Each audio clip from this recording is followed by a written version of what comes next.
বাংলাদেশের ইতিহাসে সবচেয়ে দীর্ঘ সেতু নির্মাণের প্রস্তুতি। ভোলা বরিশাল সেতুর কাজ কার হাতে যাবে, জাপান নাকি কোরিয়া? বাংলাদেশের অবকাঠামো উন্নয়নের ইতিহাসে নতুন অধ্যায় যুক্ত হতে চলেছে। দেশের বৃহত্তম দ্বীপ জেলা ভোলাকে মূল ভূখণ্ডের সঙ্গে যুক্ত করতে এবং দক্ষিণাঞ্চলের আঞ্চলিক যোগাযোগে যুগান্তরকারী পরিবর্তন আনতে সরকার হাতে নিয়েছে ভোলা বরিশাল সেতু নির্মাণের পরিকল্পনা। এটি বাস্তবায়িত হলে দেশের দীর্ঘতম সেতু হিসেবে ইতিহাস গড়বে। পাশাপাশি শরীয়তপুর চাঁদপুর সেতুর প্রস্তাবও আলোচনায় রয়েছে, যা দক্ষিণ পশ্চিমাঞ্চলের 21 জেলা ও দক্ষিণ পূর্বাঞ্চলের 11 জেলা সরাসরি যুক্ত করবে। তবে বড় প্রশ্ন থেকে যাচ্ছে, এই দুই সেতু নির্মাণে জাপান নাকি দক্ষিণ কোরিয়া শেষ পর্যন্ত প্রধান অর্থায়ন করবে? ভোলা বরিশাল সেতুর সম্ভাব্য দৈর্ঘ্য ধরা হয়েছে প্রায় 16.37 কিলোমিটার। সমীক্ষা অনুযায়ী সেতুটি নির্মিত হবে ভোলার ভেদরিয়া ফেরিঘাট থেকে বরিশালের লাহারহাট ফেরিঘাট পর্যন্ত, যার মধ্যে প্রায় 3 কিলোমিটার যাবে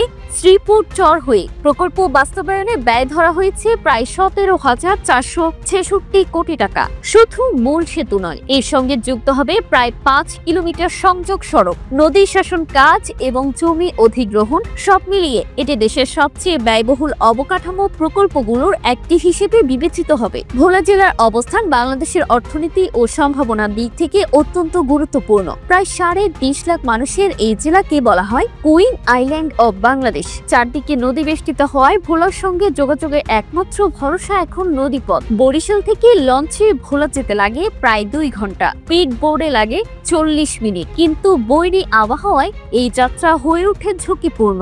দীর্ঘদিনের এই ভোগান্তি শেষ করার জন্যই সেতুটি ভোলাবাসীর বহুল প্রত্যাশিত প্রকল্পে পরিণত হয়েছে। সেতুটি নির্মিত হলে শুধু ভোলার মানুষ নয়, বরং দেশের দক্ষিণাঞ্চলের অর্থনীতিতে নতুন গতি আসবে। বিশেষ করে ভোলায় আবিষ্কৃত প্রাকৃতিক গ্যাস, পর্যটন শিল্প এবং জাতীয় মাছ ইলিশের বাজার আরও প্রসারিত হবে। প্রকল্পটি অর্থায়নে প্রথম দিকে চীন এবং দক্ষিণ কোরিয়া আগ্রহ দেখালেও বর্তমানে সরকার যৌথভাবে উন্নয়ন সহযোগীদের অন্তর্ভুক্ত করার চেষ্টা করছে।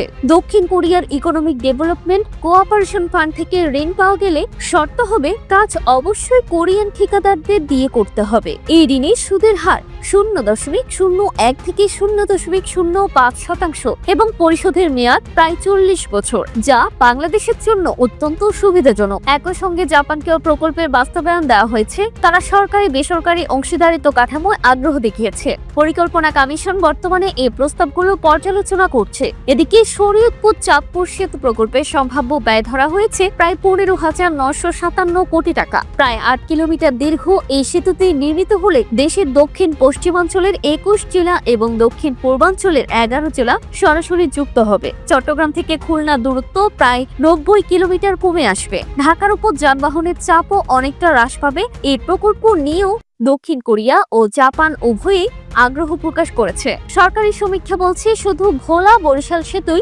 বছরে প্রায় 6.38 কোটি কিলোমিটার যাতায়াত সাশ্রয় করবে। সময় সাশ্রয় হবে প্রায় 51.9 কোটি ঘন্টা। এ থেকে জাতীয় অর্থনীতিতে জিডিপি প্রবৃদ্ধি আনুমানিক 0.86% বাড়বে। পরিকল্পনা অনুযায়ী 2026 সালের জুনে কাজ শুরু হলে 8 বছরের মধ্যে সেতুটি নির্মিত হবে এবং 2033 সালের মধ্যে পুরো প্রকল্প শেষ হবে। আর 24 বছরের মধ্যে টোল আদায়ের মাধ্যমে ব্যয় উঠে আসবে। অনুমান করা হচ্ছে প্রতিদিন অন্তত 5,000 যানবাহন এই সেতু দিয়ে চলাচল করবে। তবে প্রকল্প বাস্তবায়নে কিছু জটিলতাও রয়েছে।